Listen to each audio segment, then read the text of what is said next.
নমস্কার, আমি জলি। তোমরা দেখছো জলির রান্নাঘর। আমি কিন্তু পুরনো নতুন সব ধরনের রান্না তোমাদের সাথে শেয়ার করি। আজকে আমি একটা ডিম রেসিপি নতুন ভাবে তৈরি করব।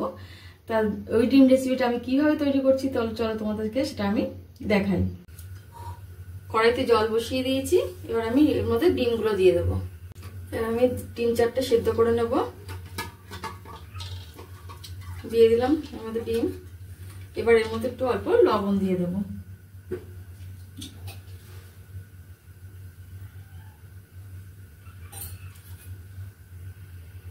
তো এই ডিমের জন্য আমি কি কি নিয়েছি সেটা তোমাদেরকে আমি দেখাই। তা আমি একটা পেস্ট তৈরি করব, তার জন্য আমি এখানে নিয়েছি একটু চালমগজ, কাজু আর কয়েকটা কিশমিশ, আর আমার ঝাল অনুযায়ী আমি 2টো লঙ্কা নিয়েছি। আমি কিন্তু এখানে 4টে ডিমের জন্য মশলা নিয়েছি, তা তোমরা তোমাদের কম বেশি মশলা ইউজ করবে। এবার আমি এখানে একটা পেঁয়াজটা কেটে নেব।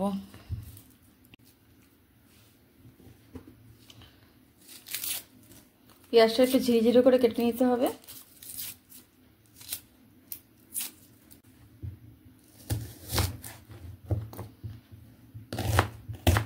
একদম ঝিরিঝিরি করে কেটে নিতে হবে এটা। ডিমগুলি আমার সেদ্ধ হয়ে গেছে, এবার আমি ডিমগুলোকে তুলে নেব। ডিমগুলো আমার ছাড়ানো হয়ে গেছে, এবার আমি ডিমের গাটা একটু চিড়ে চিড়ে দেব। গ্যাসে কড়াই বসিয়ে দিয়েছি, এরপরে দেবো আমি এর মধ্যে সাদা তেল। এটা সাদা তেলের মধ্যেই করতে হবে। তেল গরম হয়ে গেছে, এবার আমি পেঁয়াজগুলোকে ভেজে নেব। এটা আমি পেঁয়াজ বেরেস্তা করে নেব। এই রেসিপিটা তৈরি করতে এমন কিছু সময় লাগে না, কিন্তু পেঁয়াজ বেরেস্তা করার জন্য একটু টাইম লেগে যায়। পেঁয়াজটা ভাজা হয়ে গেলে এমন কিছু সময় লাগবে না, চটপট হয়ে যাবে রেসিপিটা। আমার পেঁয়াজ ভাজাটা হয়ে গেছে, এবার আমি এটাকে তুলে নেব। এই তেলের মধ্যে আমি একটু ডিমটা হালকা ভেজে নেব।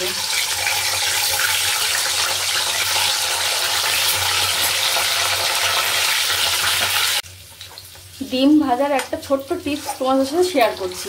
ডিম ভাজার সময় অনেক সময় ডিম ছিটকে চলে আসে, তার জন্য যদি এইভাবে একটা হাতা বা খুন্তি ডিমের কড়াইতে দিয়ে দেওয়া যায় তাহলে কিন্তু ডিমটা ছিটকাবে না।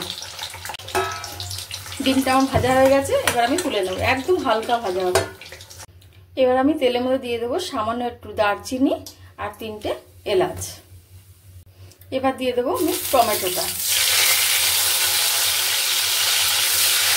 এবার তেলের মধ্যে দিয়ে দেবো ওই পেস্টটা, যেটা কাজু আর কিশমিশ চালমগজ ছিল, ওটাকে পেস্ট করে নিয়েছি। এই পেস্টটা দিয়ে দিলাম।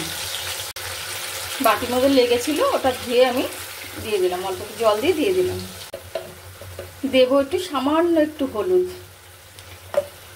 এটা একটু সাদা সাদাই হবে। আর দেবো কালারের জন্য একটু কাশ্মীর লঙ্কা, একদম সামান্য। এবার দেবো আমি এর মধ্যে একটু টমেটো সস। এবার দেবো আমি একটু লবণ, দেবো সামান্য একটু মিষ্টি। এবার দিয়ে দেবো আমি ওই ভেজে রাখা পেঁয়াজ বেরেস্তাটা। এবার দিয়ে দেবো ওই ডিমগুলো দিয়ে নাড়াচাড়া করে অল্প একটু জল দিয়ে ঢাকা দিয়ে দেবো। দিয়ে দেবো গোটা 2টো কাঁচা লঙ্কা একটু ফ্লেভারের জন্য। এবার দিয়ে দেবো ওপর থেকে একটু কেসুরি মেথি। রান্নাটা কিন্তু আমার হয়ে গেছে। আমার এই রেসিপিটি তোমাদের কেমন লাগলো কমেন্ট বক্সে জানাতে ভুলো না কিন্তু। ভালো লেগে থাকলে লাইক কমেন্ট শেয়ার করতে ভুলো না। আর আমার চ্যানেলটাকে যারা সাবস্ক্রাইব করেছো তাদের অসংখ্য অসংখ্য ধন্যবাদ। আর যারা আমার চ্যানেলে নতুন বন্ধু আছে তারা সাবস্ক্রাইব করতে একদম ভুলো না কিন্তু।